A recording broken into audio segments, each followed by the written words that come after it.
Welcome, everyone, to the You Can't Handle the Truth Sports Podcast. I am rubbish. Well, that is what they call me, not as a bloke. It is a complete lie. And with me is my faithful companion, the pistol, the man of the voice of reason, I should say. How you doing, mate? Day by day since last game. Day by day. Yeah. So this is going to be a podcast that I think will be quite explosive. Of course, you're referring to the result of the Derby last week. Now, about this time last week, we dropped a pod, and somewhat smugly, I think we were both suggesting that we would just smack the Eagles. We'd rock up, we'd smack them. And that would be that. It'd be awesome and we'd get ourselves back to 4-2. We weren't even thinking about the possibility that they would beat us. And a smacking did happen. A smacking did happen. It just happened to us. In what I consider, in 30 years of membership, I consider that to be the worst loss we've ever had. I can't think of anything. Hard to argue with that. When you take into context of the importance of that game to get our track, our season, to continue it on track the way it was going. If you consider the opposition we're playing, who I will go to this grave, they're shit. Okay, they are not a good football team. We made them look amazing. When we consider the opposition, when you consider the rivalry, the expectations, you consider all of these things, and we just don't even rock up. We don't even rock up. Even at the end of the game, when we started kicking a few goals, it really flattered the way that game was played. And I think the stats flatter the way the game was played. The Eagles, who I think I've said before, I'd support an AFL team in North Korea before I'd support West Coast Eagles. I hate them. You got to give them credit. They rocked up and they played to their absolute best ability, and we did nothing. We were bullied. We weren't switched on. We showed lack of skill. We didn't have poise. Every single box that you could possibly tick about how we should or could play the game or shouldn't play the game, they're the boxes we tick. Yep. What do you reckon? Yeah, hard to argue with any of that. That was the expectation going in, and you mentioned that we were pretty strong in the fact that they wouldn't probably get within 10 goals. And even then it could be closer to 100 than 10 goals. And then that performance it was probably from a side that was even worse than what the Eagles had put out recently. They just looked substandard. Yeah. And as you say, we made them look like bloody the top of the comp. Yeah. So full disclosure, we were talking about doing a podcast the next day, weren't we? And I sort of held off a little bit more because I didn't want to basically overreact like I definitely can do. Anyone who knows me properly knows that I definitely can overreact when it comes to Freo. So I thought let's let this sit a little bit, right? And then we'll reconvene. I am still as furious as what I was, if not more, right now than what I was after I watched that game. Yeah. The only positive for me in the last week since that game's happened is some of the omissions in the team changes for this week. That's the only positive I can see, because post game all we got was the standard responses for JL in the press conference, and then even Fife during the week in his press conference, it was the same bullshit. It's the same line that we've copped all for the last however long. As soon as we lose a game, oh, we got beaten in the contest. Well, you got smacked in the contest, and you've got a guy sitting down at Peel who gets 30 a game, who wins the contest, and can't get a gig. Yeah. For whatever reason. So, first of all, let me help you out here, buddy. There's a second positive, and that is that there's no way the Eagles are getting a priority pick now. Nah. You're right. So, thank Christ for that. So that's another positive. But I agree with you. We'll get into the teams, right? But and I agree with you on some of the inclusions and would say exclusions. It is probably as much a good thing. But before we do that, let's just talk some stats so that I know not everyone loves stats. Can be deceiving, right? And I actually think this is a game where stats are deceiving, but we'll walk through it, right? Because I think that the stats, they allude to the game being a lot closer and they flatter us. Yeah. The stats, I do not care, what these stats say ultimately, because the fact is the Eagles only won by 37 points. They should have won, 16-9 to 10-8, and what we kicked the last few goals, it felt like 100 points to me. Yeah, we were never in that game. We were never in that game. First, say 5-10 minutes where we had a bit of the ball, but realistically, for 95% of that game, they dominated. Well, here we go. Scoring. Time in front. West Coast. 118 minutes and 43 seconds. Fremantle, 1 minute and 8 seconds. And that biggest lead was for the first 36 seconds of the first quarter. No, actually, the biggest lead was 64 points, and that was. No, I mean for us. Oh, for us, sorry, yeah. Sorry, the biggest lead for us was 1 point, and that was within the first 36 seconds of the game. Their biggest lead was 64 points, and that came in the third quarter. So I think that probably tells it maybe a bit more as it is. But if you go down the list, disposals. Fremantle had 329 disposals. West Coast had 317. All that tells me is that our disposal efficiency and our decision making is shit, because if you're getting more disposals than the opposition, it could be either you're belting them, which we weren't, or you're just dicking around, chipping it, not making the right decisions, or you're simply not hitting targets properly. Would you agree with that? Yeah, and the other one is if you're under pressure and you're just flicking that handball around, which we were. Yeah, they which had we were as well. Some pretty good pressure. You'll probably get to it, but just what you said there about efficiency. So there was one there, efficiency inside 50. We were below 50%, 47 and a half. Going forward. I mean, we didn't get it going forward that often anyway, but... Yeah.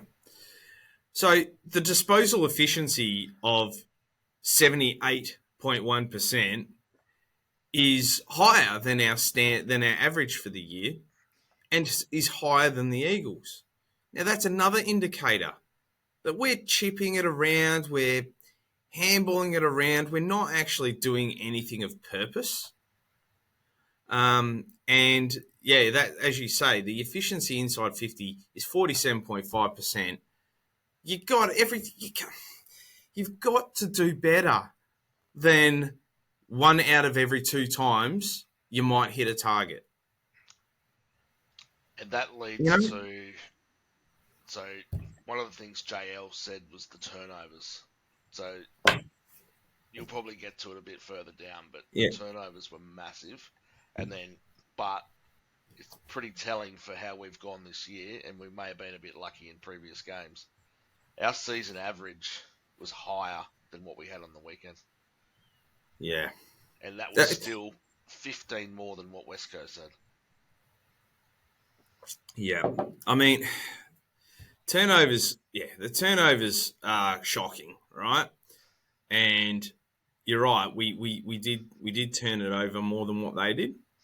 Um, but again, I sort of see this as the fact that we should, if we're playing to what I believe our ceiling is, then even if you've got a few extra turnovers, the overall round the ground play should, you should be able to make up for that. Yeah, you should be Um, able to force that turnover the other way again. But but then, yeah, exactly. But then you go down to the problem, the biggest problem of the day. I mean, wasn't stoppages because we won the hitouts, we won the clearances, they won the centre clearances by one. Stoppage clearances, we beat them. We beat them around the clearance, but contested possession, they smacked us. We were well below our average of 125, contested possessions. We only got 108. They got their average 132. You just can't. You cannot win games of football in this day and age when the contested possession is so one-sided. You yep, can't, and that to me talk. Now we've got a lot of contested possession beasts, right? Caleb Sarong is a contested possession beast. Nat Fife, contested possession beast. In the back line, we've got guys who are, better players than their forwards. I mean, Jake Waterman, I wouldn't back him in to kick 6 goals at footy training. I wouldn't back him in for that. And he's kicked 6 goals on Alex Pearce, the best fullback in the league. So we were just so substandard. And I actually think Pearce, given the level of ball that was coming into their forward line all night, Pearce, I think, actually did a pretty decent job. He was trying to cover everybody. yep, But up the ground, we're having guys just get mauled by, Elliot Yeo and Harley Reid, and we'll get to him a bit later. But, these guys were just destroying us, and it was evident. And when they got the ball, they were efficient inside their forward 50. That of 52.1%, which is, again, probably not brilliant, but still it was much better than our efforts. And so a lot of those key stats that you would say, possession, marks, um, they skewed in our favour, but the ones that mattered, contested possession, time in front, yeah, that was where we got completely blown out. And contested possession to me is as much about attitude as it is about physical ability. yeah, 100%. I don't believe in any situation that a guy like James Aish should get beaten by a guy like Brady Hoff in contested possession. I'm not picking out Aish. Aishi's my man. I love the guy. Same. And everybody was in the same boat, right? I don't believe that Brady Hoff should be beating anyone in contested possession. It's You know, interesting you bring Aish up because he did not have one on the weekend. so And where this to is from James here? Aish, who is normally towards the top end of that stat, I would suggest. Yeah, yeah. So where to from here? I mean, aside from the fact that I clearly think that this is a coaching issue as well as anything else, right? Yeah. It's not just on JL, but it absolutely has something to do with it. And I don't think I'm making any. I don't think I'm making any revelations there. Like Nah, nah. that. So where to from here? Because I don't know. Well, I guess here's another positive for you. We cannot play as bad as what we did that week. I do not believe we can play that badly again. So where to from here? I guess this is the week where you want to see one the response from a pretty poor effort where a lot of focus and questioning around the contested side of the game has come through. And the other one is it's the Anzac Day game, Len Hall. If you're not going to show up after a belting last week and then for this game, then what are you doing? Yeah, yeah, yeah. Oh god, this game. Yeah, it's very hard for me to actually articulate just how bad that game was for us. Um, Yeah, there was a yeah, lot of passengers in that game on the weekend. There were yeah. unlikely to be too many winners. No, no.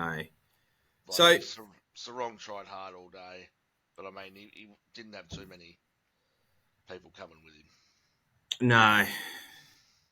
So I think Damien Barrett I love his sliding doors column. I know a lot of them are subjective and sometimes it's just fluff, it's garbage. Yeah, Here's his statement. I don't know if you've seen it yet. Here's his statement about Fremantle. If it was 9 goals, 9 goals, 9 goals in 3 consecutive matches for a win and 2 losses respectively against Adelaide, Carlton, and Port Adelaide, and just 4 goals to 3/4 time last week in the derby before another loss, the alarm bells are blaring. In Ryan and Pearce, the Dockers may have the best key back combo outside of May and Lever, but there are debilitating, season-destroying conservative strategies as well as personnel issues where it actually counts. Up forward. Nail hit about as head. hard as he's Nail gone. hit head. That no, but he is spot on. Yeah, Spot on. yeah. I don't believe that Justin Longmuir doesn't want to score. I believe he does want to score, and heavily. I just either A, don't know whether whether he's got the nous, or whether it's the forwards coach Jamie Graham, or I don't know where it sits. But whoever it is, the strategies that we've got in place for getting the ball into the forward line, maybe it's a midfield coaching issue as well. But whether it's, it doesn't seem like we've got that strategy right to get the ball into the forward line to actually effectively and efficiently score. So I don't know whether it's the strategies and the nous, or whether it's simply he doesn't put enough focus on improvement in that area. Like, is he? And we won't know this, right? I'll ask him. I can promise you, I'll ask him at some point. I'm not reaching out to him at this point because again, I've been so angry, and I think he's got enough on his mind other than some dickhead, want to rip him. Yeah. Um, but are they spending 70% of their time on team defence and only 30% on forward line play or midfield play? I don't know. I doubt that. I doubt that. A, Yeah. a big thing for me is, and a couple of the commentators over the last few weeks have brought it up, goal kicking midfielders. We Yeah. don't kick goals from our midfield. Other top teams do. Like Port Adelaide, for example, you get Butters and Rosie going forward. Um, Even Pal Pepper. Pal he, Pepper, yeah. he He's good And for a goal every game, that guy. yeah, And I don't think he's any good either. But we don't have a lot of guys coming through and kicking goals like your Sarongs and your Brayshaws. They don't kick a goal a game like your Rosie and whoever else. I think that's a pretty big thing we need to improve on, because if we're just relying on our forwards to kick the bags, then we're going to struggle to score, which we have. We need to find other avenues. yeah, and so you're spot on. Goal kicking midfielders. Hopefully Cooper Simpson can be something like that. Um, again, I, Hayden Young can kick goals. He's got the best kick in the league, but he never finds himself in the position to. Is that experience, or um, is that experience, or is it the fact that he's being told to run patterns that don't allow him to get into those positions? Are Potentially, we potentially. stifling? Are we stifling the attacking nature of some of these players Yeah, there's every chance of by that, through, because through what's the one kick we've seen on the weekend? Most of the which one time are it you? went forward, Yeah, yeah, which is just bombing it on Barras and McGovern's head. yeah, yeah. And That's our oh God, we've go-to been move. guilty. Yeah, We don't lower our eyes and see the midfielder that's open and he can run to 50 or 45, 40 metres out and have a shot. We just bomb it no. long, and it's McGovern or it's Barras, or if it was the week before against who was it, Port, then it's Aliralier and whoever else they got down there. And I've been guilty of it myself in the past of saying, look, we simply don't have the talent up forward. But now, Yeah, uh, on top of the coaching thing, I'm beginning to wonder whether we've got the talent in the midfield. My thoughts on Andy Brayshaw. He is a best 22 player, no doubt about it. But this narrative that Andy Brayshaw is part of this gun young midfielder is not true. He is uh, not an A grade footballer. and I think the coaching side have seen that the last couple of weeks, because I think his centre bounces have dropped a little bit, and he's spending more time across that half forward line and rotating through the middle. But he has lost some of that centre What, bounce. all right, here's my first hot take of the day. Yep. We should be trading him at the end of this year. We should trade Andrew Brayshaw at the end of this year, and the reason for that is his value is probably as high as it's going to get. Is he ever going to be a guy who is skillful enough, makes the right decisions, running through the midfield to get us to where we need to be? He's never Or going to be your match winner. no. So and not everyone can be a match winner. You need good soldiers, but I think he hurts us too much with his kicking and his decision making. And people will say, well, if you think he's crap, why would anyone give up anything for him? Well, first of all, I think I'm very much in the minority. I think many people think he's a gun. So that's the first thing. The second thing is I believe other teams would see enough in him, and he's an absolutely outstanding citizen. Yeah. He's got these leadership and all the rest of it, all the intangibles that they talk about. I think that you could sucker a team to giving up a first rounder for him. So that's my first hot take of the day, although I've said it before. Um, our midfield, until we can consistently and skillfully get the ball into the forward line and kick goals themselves, we are always going to battle up forward, because the forward line talent with Amos, who's missing now, Tracy and Jackson, should be enough from a key position perspective to enable you to kick goals, and lots of them. Yep. But that brings me to another problem, and that is we don't have any decent small forwards either. So 100%. Walters Walters has been a gun. There's no doubt about it. But he has dropped away very quickly this year. And who have we got? Deline looks like he's got a bit Playing a about couple him. of handy games at Peel. So maybe he's someone who we can lean on. But Deline, we can lean on him. But so I had to go there. But other than that, who else have we got? Like, because I'm not counting Bailey Banfield. I know he gets a No, goal no, every no. month. No, no. I'm not counting him. They talk about Cooper Simpson, but I'm hoping that he's actually a No. midfielder, He'll not a probably small. start across here like your half 40 sort of line, but he's really that midfielder. We've got Freddie who I see more as a high half forward who can run up the ground up onto the wing, and he might be good for one goal a game. Switter, who seems to be, well, first of all, he's always injured, so you can't count on him. Second thing, he seems to be playing more midfield than he does forward line. And thirdly, when he was in the forward line, he wasn't kicking bags anyway. No, he was more of your pressure type player. Yeah, we need desperately to find players who can kick goals, out of that small forward line. So, hot take of my own. Here we go. Sean Darcy. Do you trade him?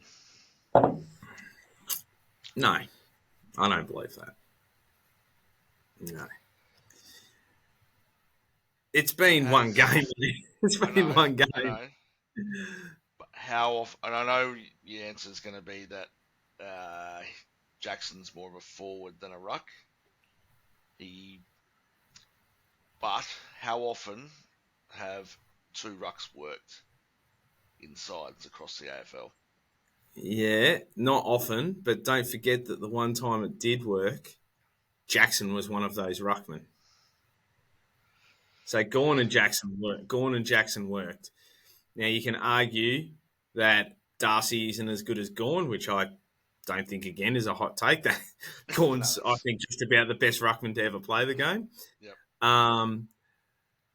But Darcy plays a similar sort of role.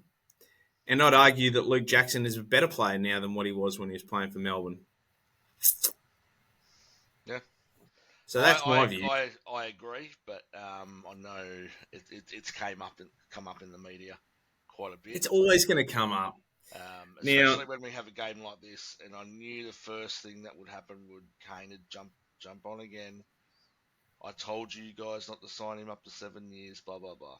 So yeah, you got to give him more. Like Luke Jackson's just as likely to come out and kick 5 this week from centre half forward, or and Darcy, and Darcy will run Tim English around because. I believe, is there a bigger fraud in the AFL than Tim English? I do not rate that guy at all. So he'll get the ball. He gets the ball. Yeah, he can kick a goal. But if you really are relying on him, I don't believe that. So look, I guess we can say to be continued on this one, because if we get to let's say midway through next year. Because Darcy signed what? How long a deal was it? 7? 7 years, I think, in the end. Yeah, basically makes him one club player. Yeah. So if we get halfway through next year and they haven't had any good games, then you go, well, okay, now we need to reevaluate it. And then if you do trade him, okay, fine, you're going to get a lot for him still. So that's why I'm not particularly concerned. I actually like the decision to sign him. Better than letting him go in free agency, or better than, trying to trade him when he's out of contract, like we've been bent over in the past. Takes him out of that Tasmania window as well. Takes him out of the Tassie window. I really don't think that that's a huge worry of ours. But you're right, they're always going to get criticised for that. Yeah. I'm kind of tired I'll segue a little bit here before we before we maybe take just a little bit of a break, because I want to talk about the off-field leadership and the direction of the club, because that's where I'm pretty strong on. But I've got people close to me who continually remind me, Jai, rubbish. Um, the club's young, the players are young. We were actually younger than the Eagles on the weekend. Now, it's a cop out. I look at, it's a complete cop out because every team's young. And I don't know how much age actually has to do with it. I think it's games played that matters. And so Sarong's played what? How many games? He would have played 70 games maybe. Brayshaw would have played 90, or I think he just played his 100th, didn't he? Darcy's playing his 100th this weekend. Hayden Young would have played 50. Yep. Pearce has played, close to 170 or something. Luke Ryan would have played something similar. I just don't see I just do not subscribe to that excuse. I think it's giving them an out. Yep. Yeah. So, look, I'm pretty keen to talk about the off-field stuff in a sec. So, what I propose, let's have a small break, and then we'll get stuck back into it because we've still got plenty for the pod. So, if you're good with that, I'm going to play a song called "The Drowning" by my favourite band called Filter, and we'll be back shortly.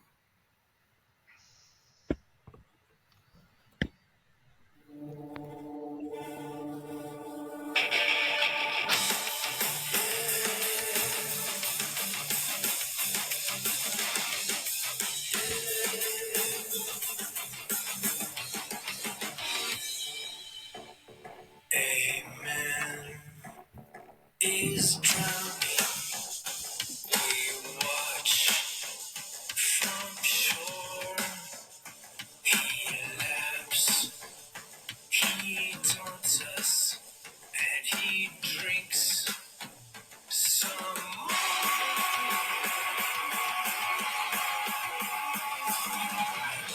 How long do we have to watch you be so sick and act like you know it? How long do we have to watch you be so sick and act like you control it?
Welcome back to the You Can't Handle the True Sports podcast. That was The Drowning by Filter, and that's what it feels like the Dockers are doing. Drowning. Yeah. That's what it feels like. And you know what the crazy? We're only 3-3. We're only 3-3, so maybe I'm tipping the baby out with the bathwater, but this is why. It feels worse than that.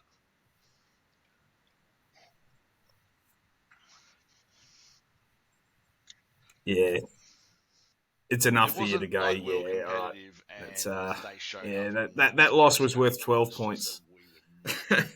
um,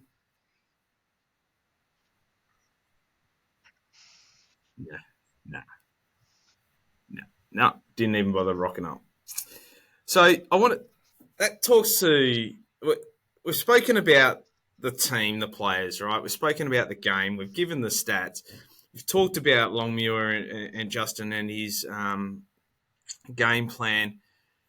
But one thing that really drives me nuts about the Dockers, and I believe my personal, true, honest to God belief is that we make it very hard for us to succeed because we consistently mess up the draft.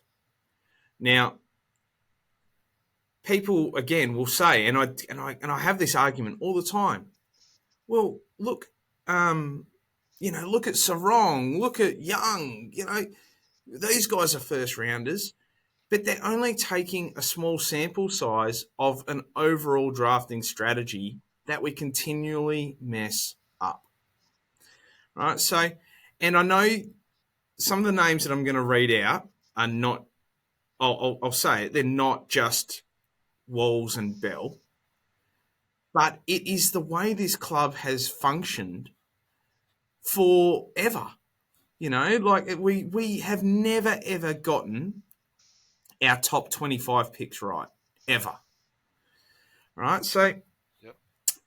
we've got guys you probably won't even remember, like Michael Aptness, Tommy Sheridan, Jaden Pitt, Anthony Morabito. We've got Liam Henry, Griffin Logue. These are Hayden Crozier, Clayton Hinkley, Reese Palmer. Um, these are all guys. Oh, and the other one I'm going to throw in and is his hot take number 2, Heath Chapman. These are guys who were all high end picks. High end, and by that, top 25 picks. How can you ever be successful with a strike rate where pretty much everyone either leaves or is garbage or is, I mean, Morabito injuries, you can't really Yeah, blame the I'm not club sure, too to be much for honest. that. It's we may How as can you well have succeed with that traded hit rate? those picks away.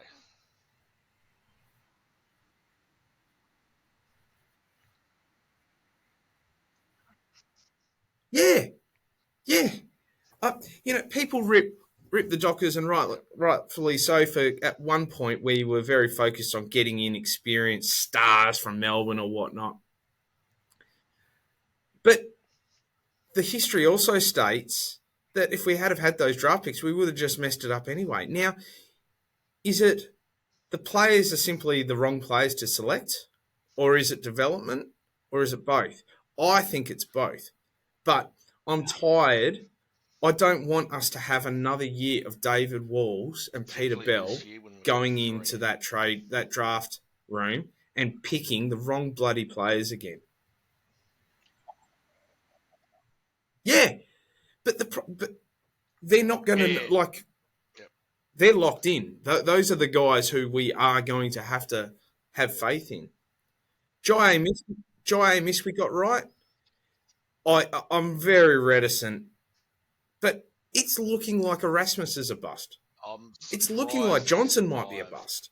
Like they're both the playing. cut Well, Johnson's this week, playing. and I'll He be hasn't shown surprised if he anything. doesn't Now, start as a youth. sub and is not in the side next week.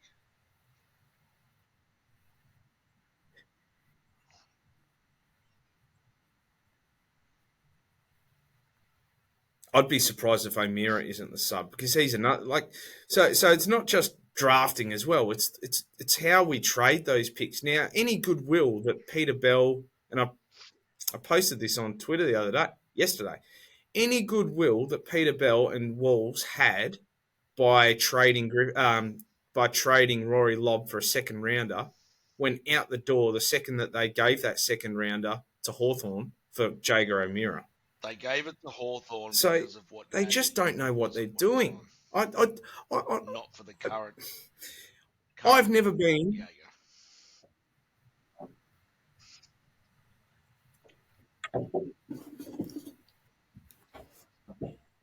I remember at the time us talking about, oh, he'll be a Mundy replacement, etc. I'd still have Mundy right now. I reckon Mundy right now would be better than anything that we're getting from either Johnson or Yeah, Jaeger. So, I, and as a fan supporter base, we've got to be angry. People don't seem to get angry enough at this. And this, to me, coaching is one thing, but would JL be better if he had, yep, what was it, Ben King? Who's the king who plays for Gold Coast? Would he be better if we had Jai Amos and Ben King in his list? Would we be able to? Would we be able to bomb it up a little bit more and take some marks and get the ball to ground and kick more goals if we had Ben King? Well, that's essentially what we did when we traded Lockie Neal for Jesse Hogan. Sorry, Lockie Neal to Brisbane, pick six to Freo. Freo gave that pick six to Melbourne for Jesse Hogan. No, I've completely balls that up, and I think and I think Melbourne gave that up to Gold Coast for Stephen May. So So essentially, our pick six that we got for Lockie Neal ended up in Ben King at Gold Coast, May at Melbourne, and Hogan, who's a star and is being a star right now. He's a star as long as he's not playing for us. um, we've got, they just don't seem to get it right ever. So whether it's picking yeah. players or whether it's a strategy of who they're We've going to bring spoken about in, this quite a bit, um, and completely agree with you. I don't know. I don't know how that's going to change in the near future. As you say, we've got the same guys at the helm coming up to this trade period. I know Bell's slightly moved off into whatever that role is. so Um, is he definitely involved in the trade period this year? Yeah, but it's Well, definitely going to I be Walls and believe Walls. so, but I'm not 100% on that. Maybe it's going to be that Joe Bridie. Um, yeah, so he's the one who I'm really annoyed with. Walls is the one that drives me nuts. Like, I, he seems. It's like the media. The media. If you don't select WA players, the media will beat you up. But and then the whole narrative of, well, you never keep your players anyway. So yeah, so I get that it's not easy, Yep. but I would say that select the right players, and if they leave, they leave. If they're the right Yep. player, and then you can get something like we got picked, pick three or two for Lockie Weller, right? So you No, can you other way can around. make you can make lemon from lemonades. No, that's you can make lemonade from lemons. You can make lemonade from lemons if you have to. If you've got the right strategy in place, and like look at West Coast. If Harley Reid leaves, they are going to get an absolute bundle for him. It'll be like the Chris Yep. Judd thing all over again. They did better out of the Chris Judd deal than what they ever would have by keeping him. Now, imagine if they hadn't have picked and that's just with Josh Kennedy alone. Yeah. Imagine if they hadn't have picked Chris Maston and had have picked Joel Selwood. Yep. Imagine if they hadn't have kicked Brett. Imagine if they hadn't have picked Brad Ebert and picked. I don't know. I'm sure there was someone else Yep. who was better than him. Um, they could have absolutely pantsed Carlton. Yep. If they'd have picked Joel Selwood instead of Maston, they might have won 3 premierships with that team.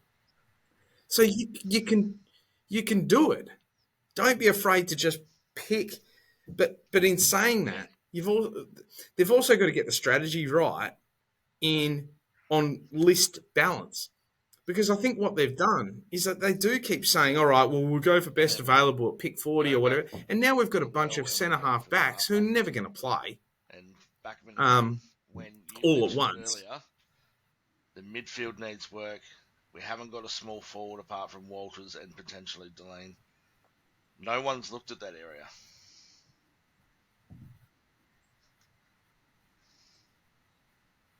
Not even rookie spots. So, no, and this is what. No, no, no, because we've been banging on for so long that we haven't got forward line talent that they feel like they've got to find a forward, a key forward. So they pick up Odin Jones or Casey Sibasato or, geez, that's a blast from the past, Casey Sibasato.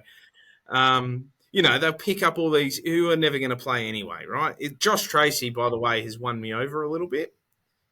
Didn't do anything on the weekend, but he's won me over a little bit. So maybe he might be a success story. But they've just it. Here's hot take number 3. They need to sack David Walls. They need to sack him, and I, yeah, I tend to agree. or move it. They You need to can't have a get. They track need to record find like somebody who that knows what they're doing. and not have something come of it. Yeah. Yeah. Yeah. Not all of those players, by the way, that I said were David Walls. It's fair to, that's got to be said. But as a club, we've just never, ever gotten it right. We get one or two players right, and then everyone goes, woo, yeah, yeah, we got a first rounder But as you right. say, Actually, you should be getting did them we right really need 9 times out of 10. or should we have kept that pick too? So Just that's, let Amiris yeah. just sit there at Hawthorn. But Well, yeah, yeah, he's kept that well, he was going to Cogs. GWS. We convinced him to not go to GWS and come to us because Hawthorn had pushed him out the door. Yeah, we'd pushed him out. They'd pushed him out the door, Hawthorn. Um, so that's one thing, right? So the drafting recruiting thing is a disaster, and doesn't look like it's getting any better. We've spoken heavily about the club Yep. strategy, like the 5-year plan. I know you're very passionate on this one. We're not going to get close to even coming close on pretty much any of it, right? Um, I think maybe memberships we got up there to where we wanted to be. I don't know If you how long go that's going to by last if the they keep outburst on playing Twitter this that I've brand of seen footy and if they keep getting from smacked multiple by people, waffle it was a cones. common You know thread what that it was waffle almost a cones? Richmond take. They were ready to throw their memberships in the microwave and burn them. They were. I'm not paying up again next year, and there was multiple comments of that. Yeah. Yeah. Yeah, I saw that. People say a lot of things. I say a lot of things. Yep. Um, but this one feels like it had a bit Like, more. granted, it's You're off the right. back It of a feels big like it had a footy little bit more loss, as we seriousness said to at it. the Now, top. But the opposition, we're how expecting do to you? win. Blah blah blah. You serve up that, you're going to get a reaction out of your supporters on the back of that. Yeah.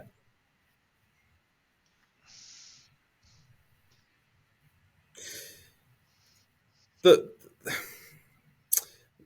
so the malaise around the response to really pisses me off. Again, I don't I don't want I don't expect that the club is going to just completely upend everything and drop 15 players and blah blah. I don't expect that, right? But the constant reiteration of forward line connection. Oh, we've got to be harder in the contest. Oh, we've got to do this. We've got to do that. That robotic it's very grating for a supporter. That was the sort of Yeah. loss where I would have expected that they would come out and formally apologise. I've seen, you've seen teams do that before. Just say, look, we want to apologise. That is the sort of loss where they actually should have come out and said, look, We're sorry. That was just garbage and completely Same unacceptable. But excuse every week. they don't do that. They've got this robotic way about them. They set up a plan, same excuse every week. Um, I'm not calling for Longmuir to be sacked right now, this very second, although I was saying something different a couple of nights ago. I, I'll digress slightly here. So there's, I know you love your American sports. So you heard the name Lane Kiffin. All right. So he used to coach the Raiders, coach USC. He's now coach of Ole Miss in the SEC. Lane Kiffin was so bad at USC one year that they were on a road trip and they sacked him at the airport. Like, In the change room. I was so infuriated. I was like, that's what they should have done along with. They should have just grabbed his stuff from his off out of the change rooms and just put it in a bin somewhere and said, that's it, you're done. They should have given him the Lane Kiffin treatment. So I'm not saying right now, because we could come out and belt the Bulldogs. Yep. We're 4-3, and then I think we've got Richmond, who are without a bunch of their stars. And so maybe this is recoverable for him. But I think I've almost seen enough over this 5-year journey, and I hope I'm So wrong, but the I game wonder plan and everything, it just what doesn't happened work at the between the moment. Carlton and the Port games, where we were pretty complimentary. So our last two pods, well, what the last one in particular, we were pretty upbeat. Those two games in particular, Yeah, we weren't scoring too much, but just the method we went about it, the contested footy, I guess we could see there was a change of a game plan where there wasn't the chip the whole time. It was used in sparingly, and then to go from that to what we got against West Coast was just a completely different side. Like, it wasn't even, I guess, last year's side, which was pretty ordinary. This was just to go from such a positive that we were spinning, which it changed our mind from why we even started this yeah, podcast a little bit. We still had that stuff in the background, the off-field stuff that we knew was still there, but the on-field stuff was starting to turn the corner, and then we've just had this massive drop-off in 1 week. So I don't know whether it's just a blip on the radar, and this week's back to the Port yeah, Carlton game. It'll be interesting. My biggest thing this week is I want to see a reaction from these players. yeah, So that from ball one, from first bounce, I want to be able to see them contested footy yeah, all yeah. over the Dogs. Yep. We Yep. know how trash we've been in the first quarters. This needs to be a game where they have to come out firing and breathing fire and not give Rory Lobb the satisfaction of beating us again, beating up on us again, and just have some pride. I tell you what, I'll buy each There one should of the be some players starting that are very, very 23 embarrassed with players themselves. a beer So if we can I kick the think first for goal for a me, change. yeah.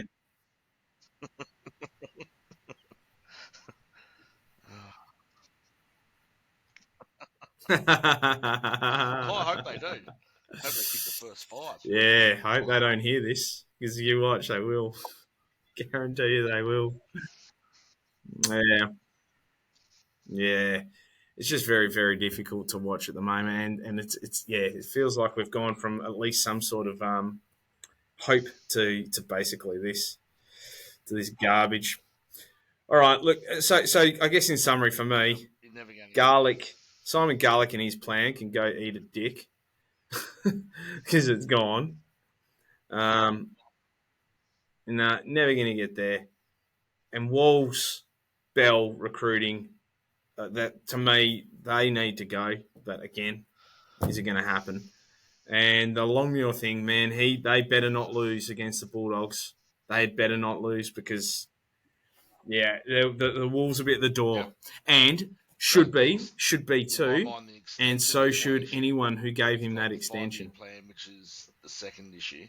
Yeah, Who takes the fall for that 5 year plan? To me, it's Garlic. He he released it. He's not yeah, going to get there with either side because he put it across the it's men's Garlic got side to as be. well. Granted, he probably Yep, almost got there during COVID, yep, um, where they didn't actually play the grand final, where the yep. Freo girls were the best side all year. But apart from that, where the men's side isn't close to delivering a flag, like we're barely even going to Yep. make the finals the way we're played on the weekend. So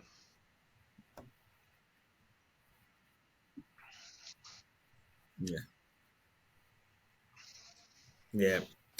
Yep. So Garlic takes a fall for that plan, and I don't know whose responsibility it was for the JL thing, right, but poor. Yeah, I wouldn't want to. I wouldn't want to have been the person who signed off on that one. If we lose the next 5 games, but let's see. Let's see.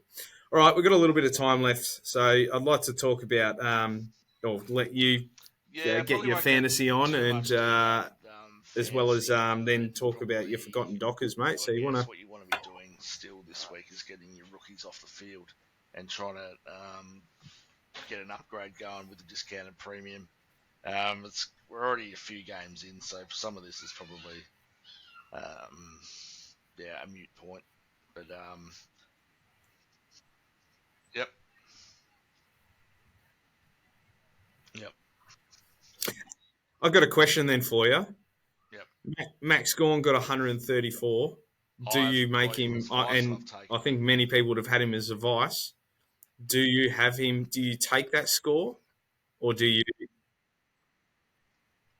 Yeah, I'm How much wondering more about than Sheasel. 134 is he going to get though? He's averaging 124. Yeah, okay.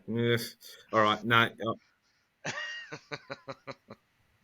true, true. But I keep losing by around about 10 Uh, points. So that 10 points actually might matter yeah, to I've me. got a But video that yeah. I'll put out today. So All right, mate. Well, let's check it. if that's your say. I know that you've yeah, Forgotten Dockers. So we're off to the midfield again after yours last week. sweet. So I'm going to start with a All guy right, who really I could have forgotten Dockers. potentially picked in Yes. as a winger, but he could have potentially been picked in the ruck. Yeah. Yeah. Daniel Gilmore.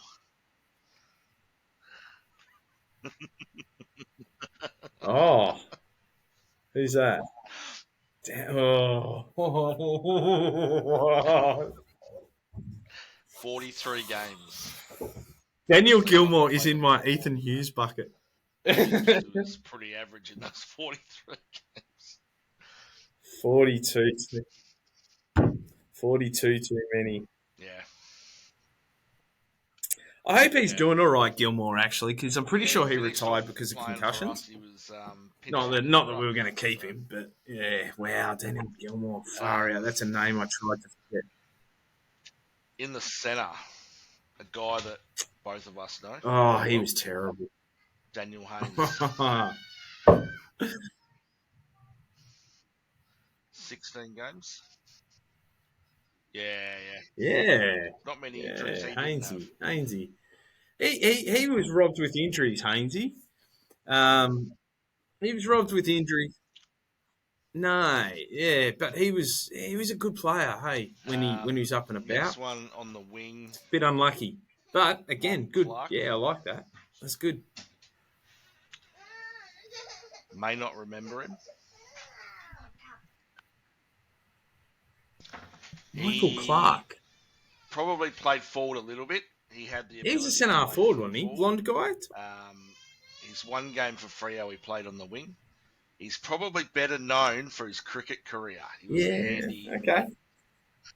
yeah. He's a handy right, left arm quick. Had a couple of That's right. He was horror Wayne injuries in Clark's the son, wasn't midfield though. he? He had an ACL while he was Yeah. playing footy over with Yeah. us, and Right. then finished off. Never played a game for Collingwood, but had a pretty bad.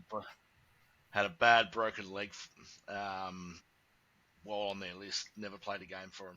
Did he go to Collingwood? Yeah. In the ruck. I had no idea he went to Collingwood. I'm going Wow. Simon Okay. Pesto. Good. I like it. So I went Jack Hanneth. I'm telling you, find something. Oh, Yeah, 12 yeah. games for us. Yeah. He's done his best work as a development coach at Fremantle, I think. Or rugby. Yeah, First from follower, Essendon. Luke Webster. Simon East. Oh, yeah. Right. Okay. Go like. Yep. Luke Webster, Lukey W. Mm. He was at one point he was like the big game player. Like he'd only get games like because he did his knee so many times. He'd only Yep. seem to get games like if we are playing finals, and he was like our best player against Essendon, I think, in our first And to final. round it And out, yeah, good player, East Perth boy. this goes to what we were talking Yeah, about okay, around good. drafting well. No, just around, I guess, drafting well. You seem happy. A You former seem happy footy with champion, yourself here. You seem happy with yourself. Okay. Riley Dunn. Oh, pick 10. All right. Who's that? Oh, Riley Dunn. In those 8 Yeah. games. Yeah. And you know what? He played some good footy. Like Yeah. he played some good not for Freo. He played some good footy for East Fremantle. I think he was Riley Dunn. Yeah. He was one of those guys who you went, oh man, he's going to be something. He's going to be something. He's going to be something. And he just never got Yeah. there, whether it was injuries or development or he just didn't have it. Yeah. Oh, that's good, man. I like that. I like that a lot. We'll have to what I'm going to do is I'll compile the list of players Yep. and we'll put it out there on Twitter. Just sort of cracking forward actually. All right, I'm gonna keep that for next week. I'll do the forwards next week. All right, mate, that was brilliant. Cathartic, unfortunately. So great job by you as always. And we'll get this one out there as soon as we can. Always remember that any listeners can get at us at the website. Sorry, at on Twitter. On Twitter at You Can't Handle the Truth, Rubbish, and the Pistol, as well as we've also got our email address if anyone wants to get at us there as well. No worries. Rightio. Another great effort. Let's close this out. Cheers.